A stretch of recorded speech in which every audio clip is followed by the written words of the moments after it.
Welcome to Frontline Nursing, a NurseMinder production that gives you an insider's look into the daily life of nursing from those who are currently working on the front lines. Whether you're considering nursing as a profession, you're a student already, or a nurse in transition, this show will give you some behind-the-scenes information to help you guide your career. Today on Frontline Nursing, we are joined by Fola Veritas. She is a registered psychiatric nurse with a fascinating history and an incredibly interesting journey. Welcome to the show. Yes, thank you, Tammy. I'm excited to be here. I am excited to have this conversation as well.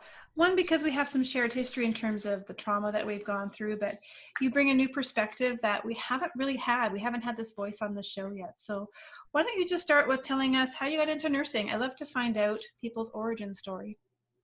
Yeah, I guess I always think about that. How did nursing find me? Like, really, it's kind of like the same thing. It's so true. So I was in my last year of psychology at the University of Saskatchewan. And at that point, I just felt totally disillusioned by psychology, just everything's about statistics and research. And for me, it was like more about, I want to help people, right? You want to learn about abnormal psychology and how can you integrate that into your actual working with people. And so I was just searching, what am I going to do? Do I go on to do my master's, or what's the best thing for me here? And that's where I came across Grant McEwen's psychiatric nursing program. And the rest is kind of just history. I don't even really understand how the whole process happened, but all of a sudden here I am with admissions into that program and taking that line of work. So when I think about it, though, I guess really there was a reason, because when I think back to high school times, I was always very much interested in psychiatry. And I don't know if you remember the movie A Beautiful Mind. Oh, yeah. But I remember watching that, and the one scene where they're going out to see John Nash in his, at that lecture he's giving, and they're about to take him to the hospital. I remember thinking to myself, wow, I would love to do that type of crisis work one day. And that's sort of what got me into then the crisis team and all of that world. So this is where I'm in. Let's talk a little bit about that work experience. You've got a very interesting journey, and I think it's kind of positioning you well to where you want to go. So let's just focus a little bit on those pieces, those places you've worked. Yeah, so I was pretty blessed with having gotten my preceptorship placement with the crisis response team those 10 plus years ago.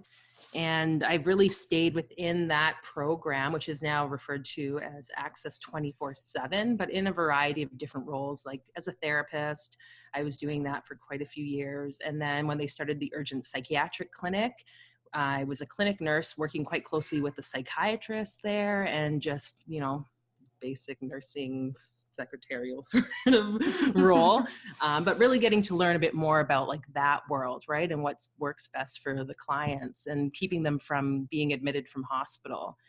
And then from there, it went into being more specialized within kind of the forensics program. So I worked for quite a few years with the rural police and crisis team, which compared to, the city life, very different. You have fewer resources. Sometimes you're seeing people out in their homes in the middle of nowhere. They've never even seen a doctor, touched any form of psychiatry.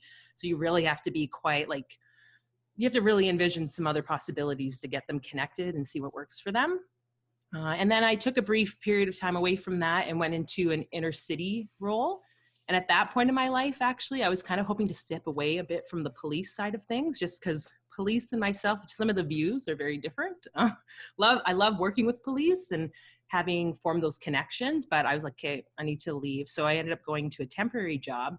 But the funny thing about that was the week I started in that new inner city role, they'd actually merged with a corrections team. So here I was now going into the jail, the remand Fort Saskatchewan Corrections. I was like, what's going on? But I was only there. Yeah, so much more. So I really like working with those marginalized populations, though. There's something to be said about that.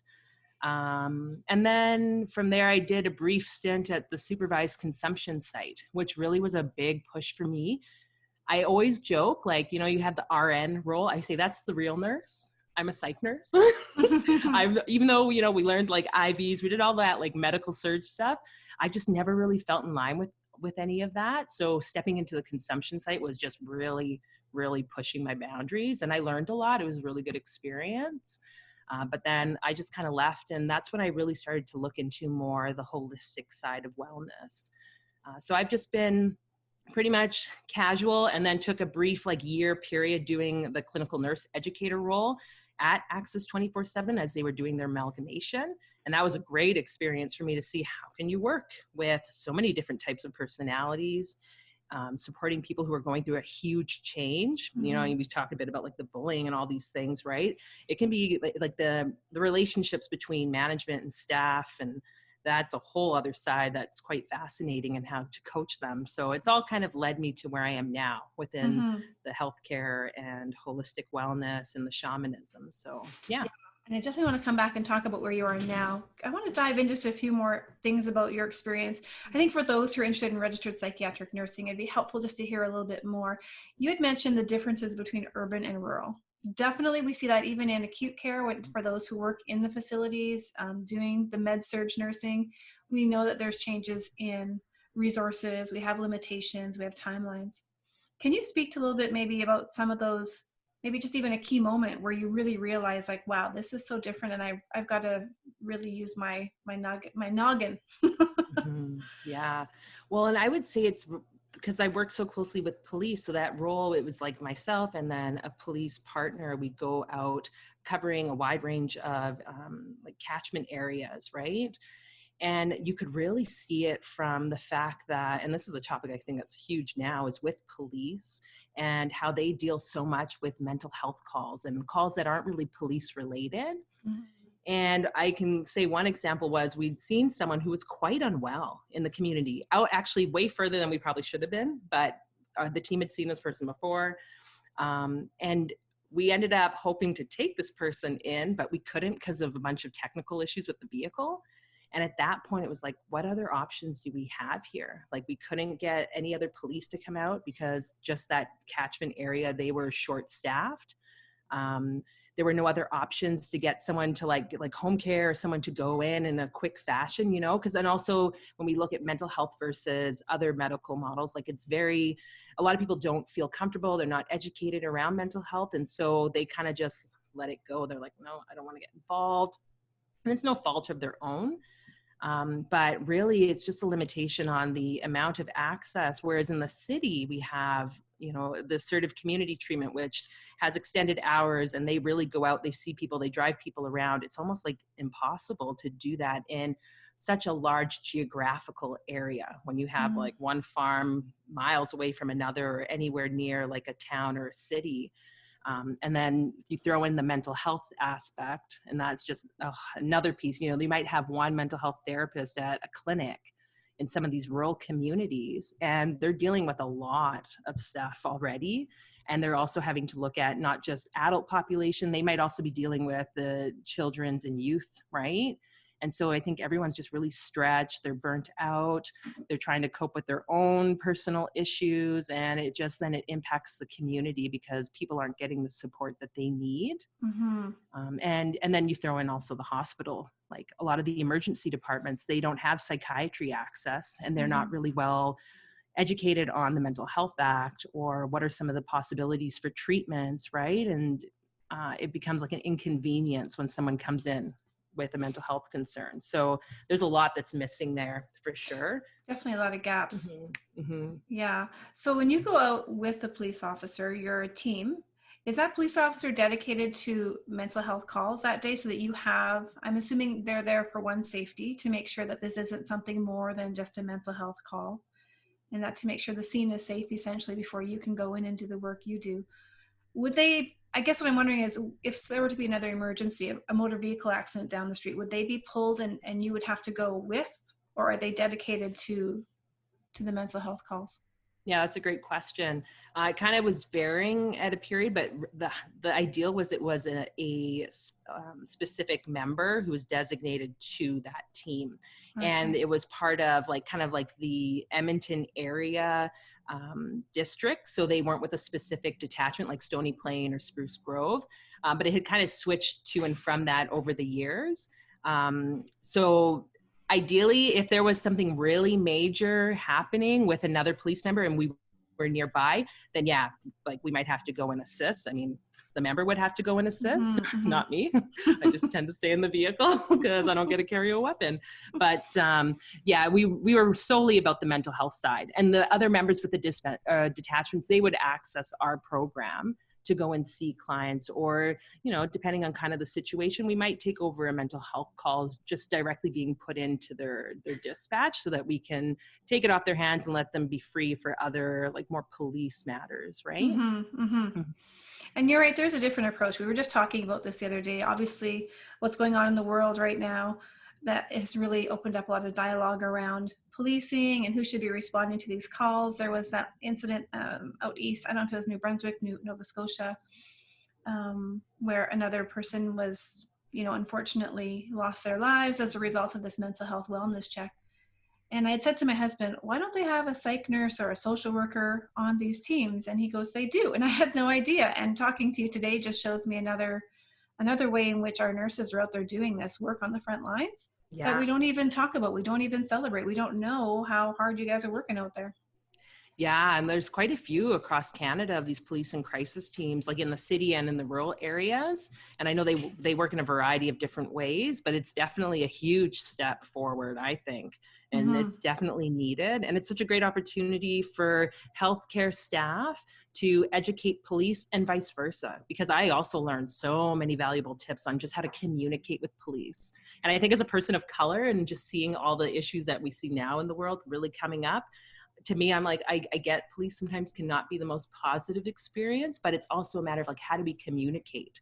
And I think there's like a power control thing going on, right? And if we can learn how to just better communicate with each other, then it'll be better off for everyone in the end. So, and then obviously too, you're not always going to have the most positive experience with everybody. And I've just learned there's some people who just don't want to listen or to what you have to say, even if you've had like 10, 15, 20 years experience working in mental health, right? If it's the police decision, that's the police decision. So yeah. So you'd mentioned you had to step away because there were some differences in, I'm assuming, approach to these particular calls. Is that right? It's, you know what, really what it comes down to, I have my own views around ways in which we can support people, and a lot of the conventional techniques that, especially when it comes to addiction, we take people to detox, there's rehabilitation options. I've always felt like there's something more, and there's a lot of research looking at like psychedelic psychotherapy and that. And so that was kind of where I would be coming from, is like, I feel it's easy for us to get like stuck inside this box mentality of what's going to work based on what we have available. And I would always just have conversations. Well, in the 60s, they tried LSD on people who had alcohol addiction, and there was some success. And it was just, I'm not here to convince police or anyone, but it just, my kind of more forward thinking mindset was very different than that very strict police. This is how we've done it for the decades before. And yeah, it was time for me to kind of step away. I started to say, why am I like here? Even though I knew there was a reason, right? And I learned a lot and like supported the clients I came across. And it was a good, I think, education as well for the police I was with, because especially when we talk about the spiritual standpoint, just because of my personal like spiritual emergence, it really helped me to shed light on the fact that, hey, just because someone's talking about some of these sort of religious experiences or spiritual experiences doesn't mean they're like, quote unquote crazy and they need to go to hospital, which is some of the terminology that, let's be honest, like older style police would use, right? It really, I think it was time for me just to go. I was getting kind of drained from having to constantly say, okay, maybe there's another way we can approach this or look at this client's case and so on. So yeah. And then you found yourself in corrections. So talk a little bit about how that was. Just talk about how that was for you. Yeah, that's a good question. I was not there very long. I think 6 months or so. Yeah. You know what? I actually enjoyed, I didn't mind. The Fort Saskatchewan Corrections was much more relaxed than the remand. The thing that really got to me was just the big brother feel. It's like because you're literally walking in, you're being observed. no matter where you go, right? No, like there's so many rules and restrictions, but That's what I was thinking. So from the police having to take a break from that kind of rigidity, going into the corrections where there's even more rigidity, and yeah. how that was kind of vibing on your energy. Yeah, like I really had to every day, if I was going into those environments, just tell myself like, it's not for me, it's for the client. And there's a Mm-hmm. reason I'm about to walk in here and meet this person and have the conversation that I'm going to have with them, and to kind of just put everything else aside. And I think as nurses, that's what we're doing every day, Mm-hmm. right? No matter what environment, it's like we do sacrifice a lot. And that's probably part of that whole caregiver archetype, right? It's like just wanting to like shed everything so that we can be there for someone else. But that then involves us needing to really take care of our own wellness, right? Our own like stress levels and whatever other personal things we're going through. So I applaud those who are working in the remand or other correctional facilities for extended periods of time, and I think there's a certain type of person, I'll be honest, just from the ones that I know. Um, and I love it. I think it's amazing, but it's not for me. Yeah. I couldn't do it for a long period of time, at least not in that role. Maybe in the future, there'll be some other opportunities that come up, but yeah. Did you find a difference in terms of the client's needs from working, we'll just compare the two, the policing versus the correctional. So going out into the community, what their needs were from you and how you were able to support them compared to those in the correctional facility?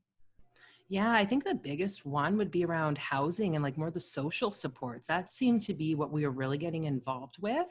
And mind you, that program that I was with, it was like a inner city and corrections team. So a lot of people, they were probably being released from the corrections and then being put out onto the street. So we were trying to make sure they had something in place to best support them, right? Because otherwise then the cycle just continues. Mm-hmm. Go back into the shelter, you're maybe getting involved with the not great people, and then just back into the remand. So that was a huge thing, and just trying to find the right resources for people and having enough of those resources, because I'm sure you're aware, like housing, social supports, like it's very limited, Mm-hmm. right? And I think that was a huge challenge. And then also a lot of addictions. There's a lot of addictions. So we had a pretty good team there of different roles, like social workers, addiction counselors. I think even there was some ILS, and then peer support was something they had added on to. So we could really like work as a team. And that's something I've loved about all the places I've been. It's always very team oriented with different disciplines, because I think that's really important. Everyone comes with their own background, their own understanding and experience. So how can we meld those in together? But yeah, I'd say that was a huge difference compared to in the then rural areas or other places where people tend to have their basic needs already met, right? It's just something now we're looking past that. And as you know, as the Maslow and the whole hierarchy of needs, like we need those basic needs first before you can get anyone to agree with you. Hey, maybe this injection's going to help you with those like hallucinations or whatever things that are really overwhelming you, right? And yeah, it's really important to look at those needs and have access to the places to support them. So yeah. You just brought up something that made me wonder if, as a registered psychiatric nurse, you have autonomy in the field to provide medications to assess and intervene, or do you have a link to a physician where you can call in and say, here's what I see, this is what I'd like to do, I have permission? Yeah, like the teams I worked with, we were very blessed that we had psychiatry available to us. It had changed quite a bit. Like in my first years of working crisis, we had doctors would just speed dial. We go see someone, if police didn't think that they were formable, we could call the doctor, they'd show up in like less than an hour and they could do the form. Very much blessed there. Now with the urgent psychiatric clinic, we have easy access to either call if we need them to come out, but it's really moved towards like, let's book you an appointment and kind of see if the client's at least willing to engage, because that shows a lot about the insight and the judgment, right?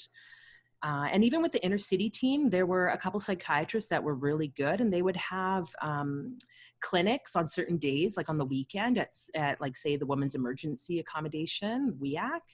And that was such a blessing, because otherwise a lot of these clients, they don't want to come in to the site that maybe has really caused a lot of trauma, triggered them in some way. So we could bring these doctors to them.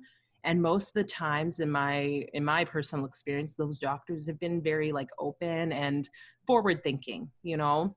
Someone maybe has like substance use issues using meth.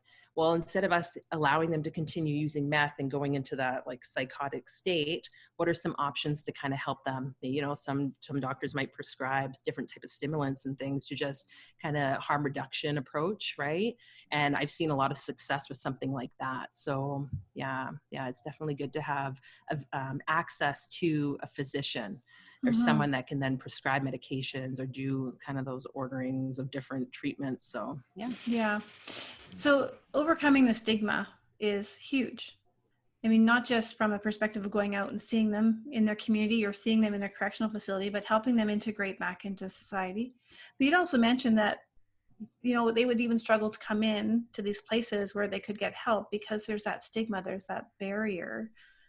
What were some of the successes or the strategies that you found help to reduce that and get people connected to the care that they needed? Yeah. And with that inner city team, that was one thing. We really were about building relationship and rapport with the clients. And that would be ranging from literally just picking someone up. We finally found this one client, I remember, after quite some time of them maybe going a little bit missing. And it's like, hey, like, come on, let's go. We'd pick them up. We'd take them. We just went and got this person some food and just checked in. Like, is everything okay? Like, what do you need? Very much just a one-on-one, like personable relationship while maintaining our safety, right? Mm-hmm. And that was such a great opportunity to see how important relationship is, because then that led to us being able to, find housing, because then they trusted us to at least go and like apply for housing and go look at a place. But they kind of needed that one-on-one support, like very much, it's almost like you're working with younger people, but these are adults. Just, I guess, the level of development, the level of attachment and things that they've experienced.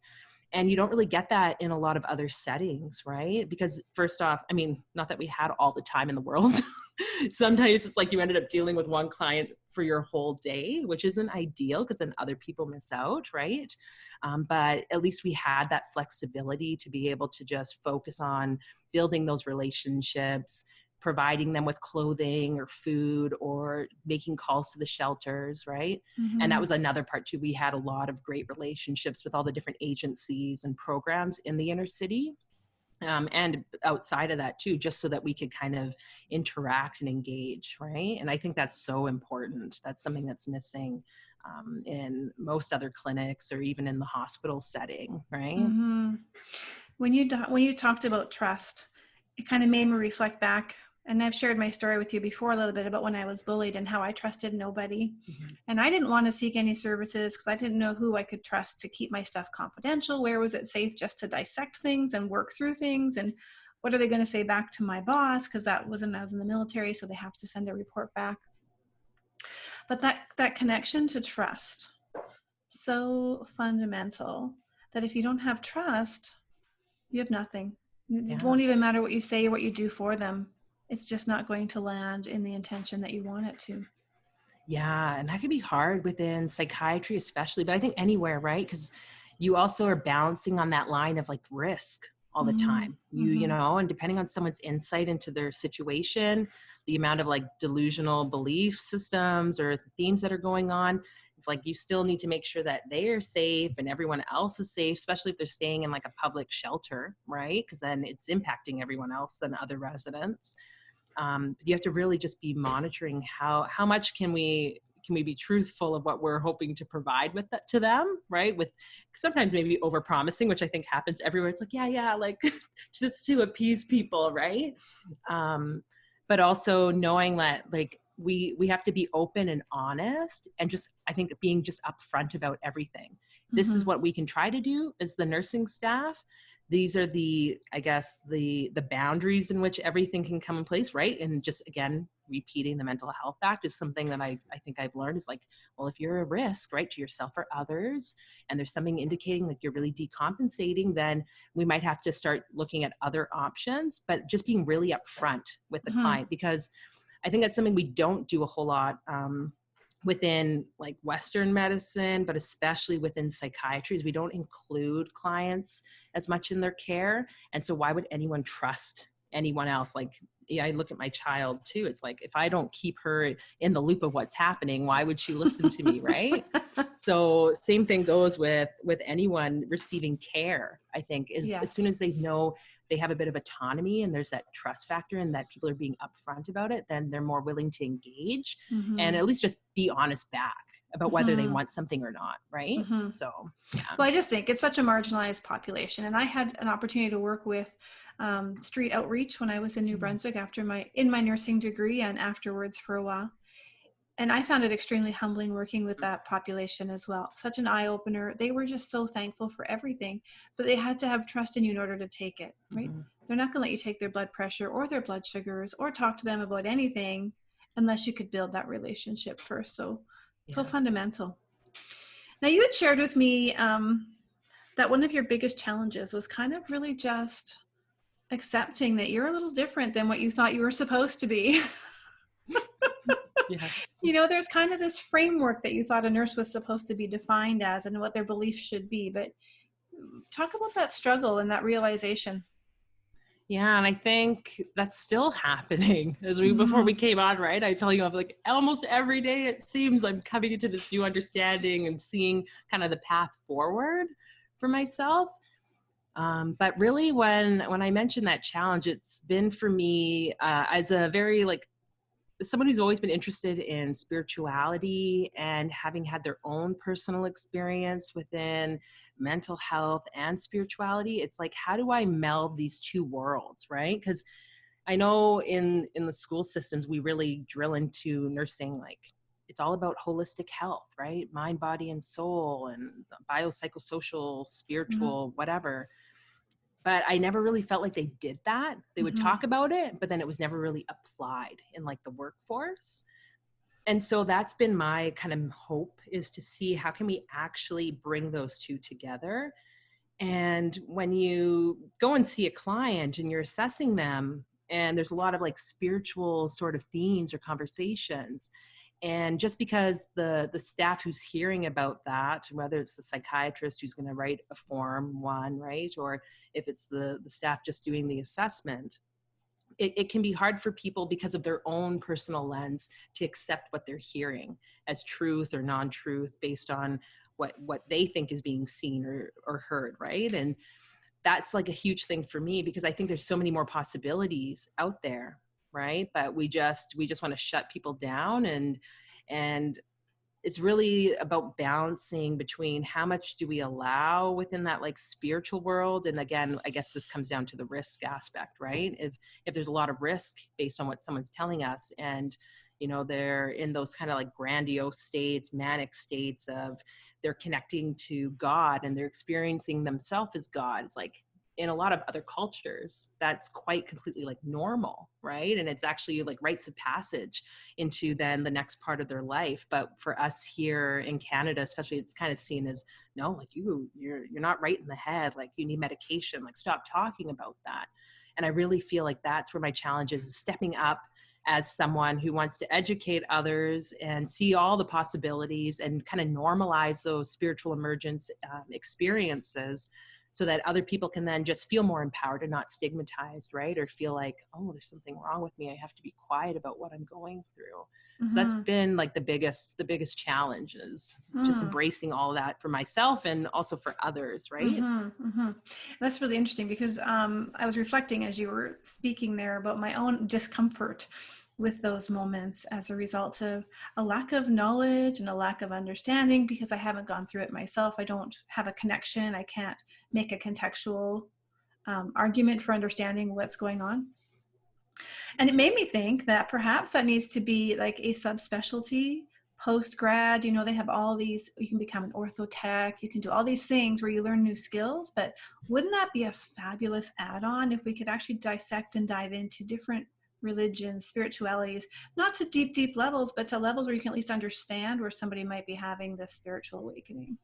Yeah, and that's exactly it. Because it might not be, you look at Hinduism, the chakras, and all these different views of energy.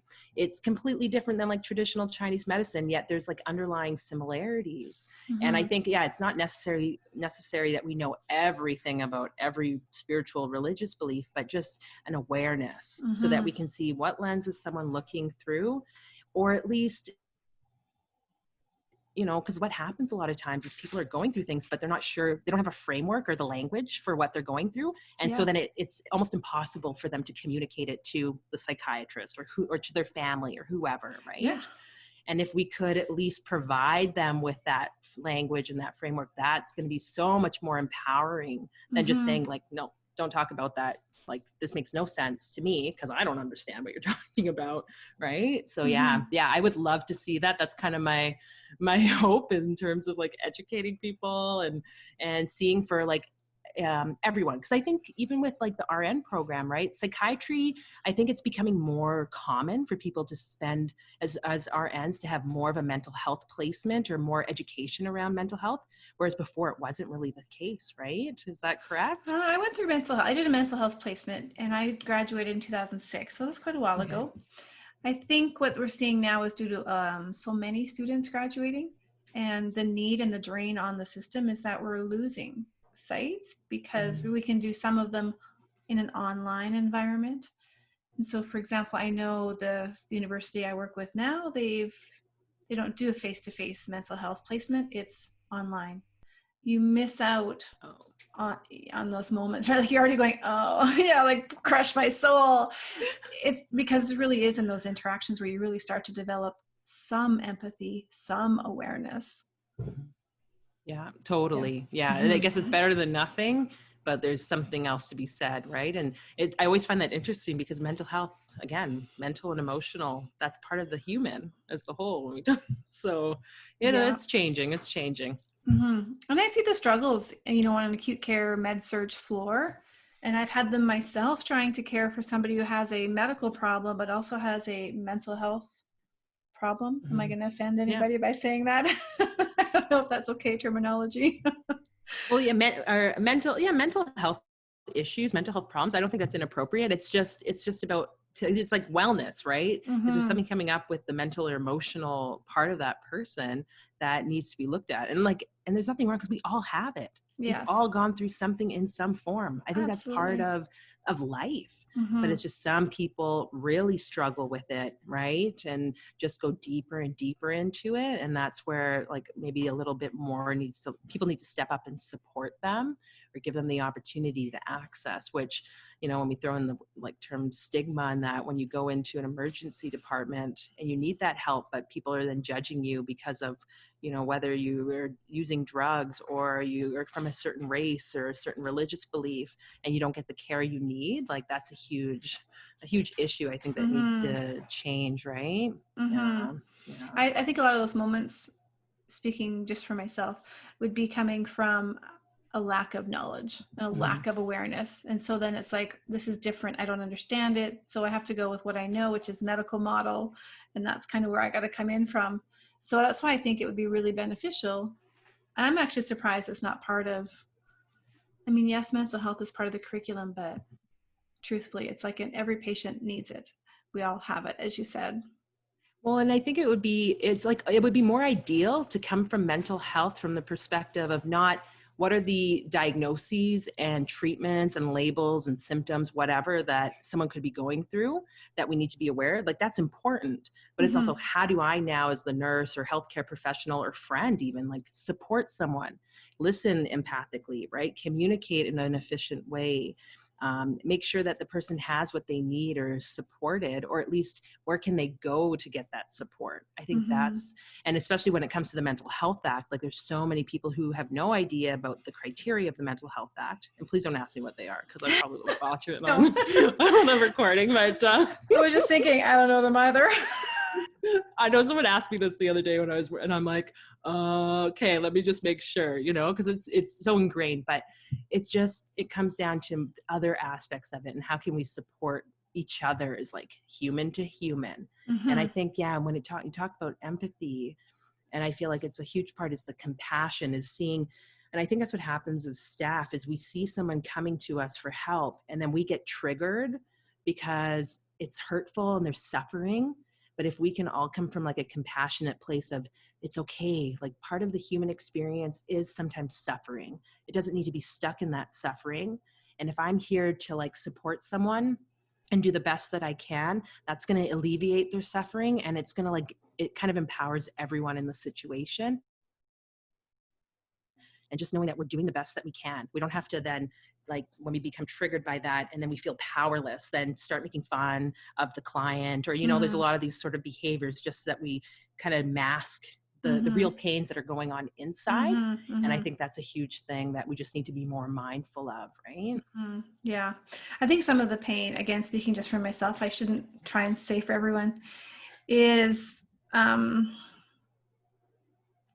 not knowing what to do, what to say to make them feel better because of our own discomfort, our own, like, I would have my own path that I would use, but that's not the path that they're on. That's not the path that they need. So trying to change directions or change lanes and hop over into another vein of thinking and possibilities could be challenging. Yeah, I struggle with that too. Especially with, hey, meditation, that might help you because I love meditation. But it's like, that's not always for everybody. Yeah. We're learning. Yeah. I think I got the answers, but that's not what you need. So yeah. That's beautiful. Thank you so much for joining us today on Frontline Nursing. Now, if you want behind the scenes access to the video footage and the additional conversations, head on over to frontlinenursingpodcast.com, join the membership area and get your free quick start pack. If you have a story you'd like to share, I'd love to feature you on the Frontline Nursing Podcast. Email me at info@tammydunnett.com. And as always, you'll find us on Anchor, Spotify, and iTunes.